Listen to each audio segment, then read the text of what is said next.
In this tutorial, I am going to show you how to remove Yahoo search engine from Google Chrome. First, open your Google Chrome browser, and then click on the three dots located at the top right corner of the browser window, and select Settings. In the Settings tab, look for the Search Engine section. Here, you'll find options for Search Engine, Default Browser, and on Startup, click on Start Engine or Search Engine. Research or choose Google as your preferred search engine from the available options. To manage them, click on Manage Search Engines. Confirm that Google is set as the default search engine.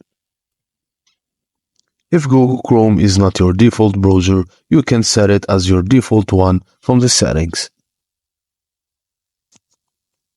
Close and reopen Google Chrome to ensure that the changes take effect. You should now see Google as your default search engine and homepage. Thank you for watching, and please don't forget to like and subscribe for more.